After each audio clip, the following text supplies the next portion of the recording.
सोडून जातील असं मी कधी स्वप्नात सुद्धा विचार केला नव्हता. रेणुकाताई, अहो काही गोष्टी आपल्या हातात नसतात. आता जे झालं ते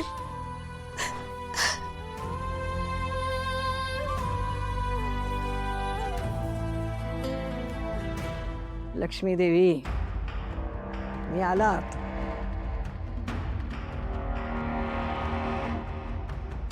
नाही म्हणजे स्वतः पलीकडचं जग तुम्हाला दिसलं म्हणायचं. आपल्या मुलीच्या सासरी काय चाललंय काय नाही हे आत्ता कळलं नाही तुम्हाला?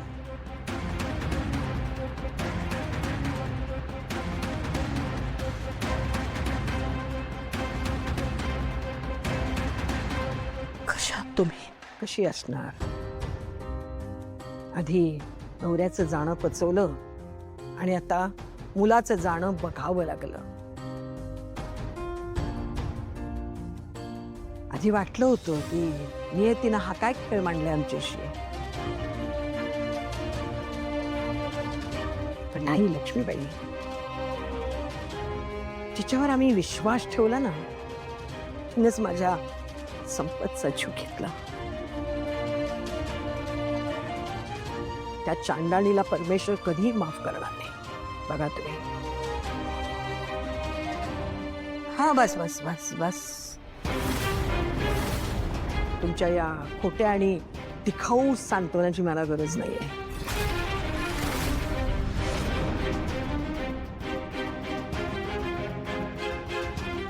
सिद्धू, राहू दे.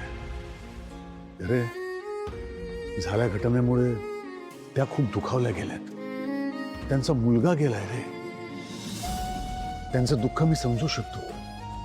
तू त्यांना काही बोलू नकोस.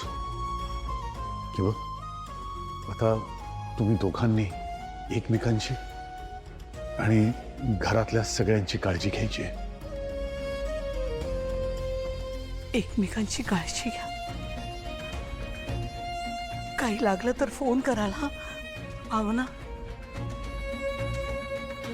आम्ही आहोत. काळजी घ्या.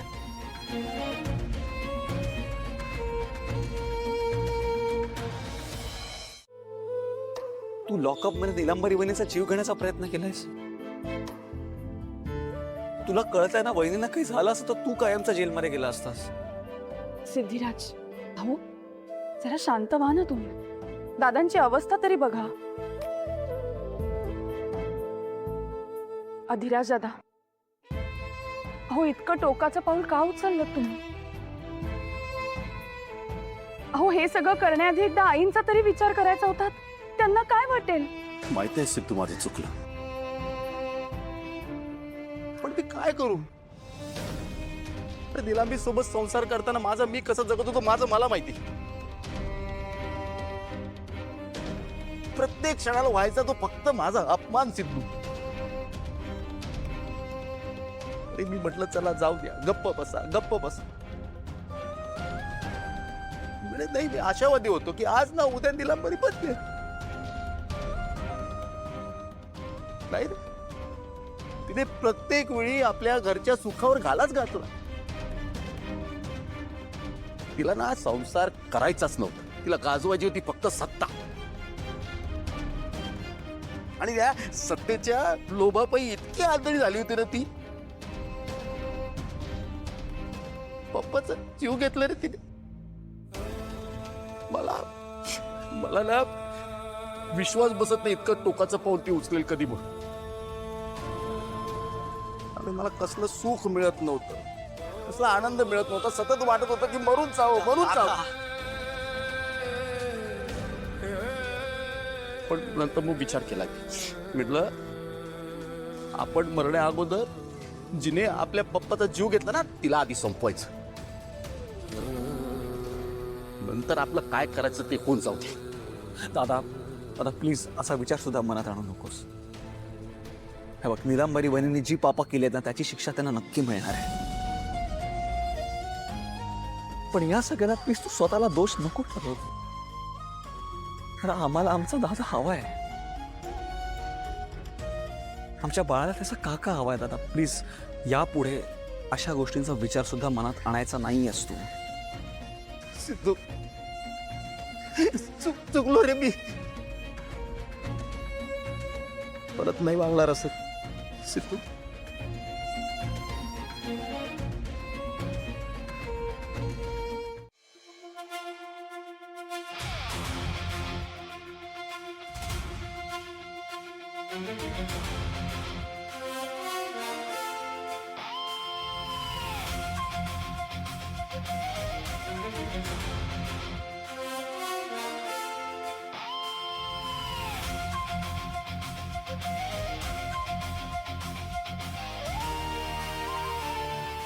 नाही जानू, काय वाटेल ते झालं तरी ही 7वी फेरी पूर्ण होता कामा नये. काय झालं जानू? तू तू का थांबलीस? जानू, ही शेवटची फेरी आहे. या फेरीनंतर आपण दोघंही एकमेकांशी 7 जन्मांसाठी बांधले जाणार आहोत. कम जानू. सोड माझा हात. जयंत, बंद करा वेडेपणा. जानू जानू जानू, अशी कशी का तू? जानू, तू मला धमकी देऊ शकत नाहीस. विसरलीस का? तुझ्या घरच्यांना माझ्याच माणसांनी हॉस्टेज ठेवलंय. इथे बाहेरही माझीच माणसं आहेत. जानू, you have to marry me. हां, तुला माझ्याशी लग्न करावंच लागेल. तुझ्याकडे दुसरा कोणताच ऑप्शन नाही आहे. हे जानू. नाही जयंत, आता मी तुझ्या या धमक्यांना घाबरणार नाहीये. जयंत, तुला आठवतं का रे,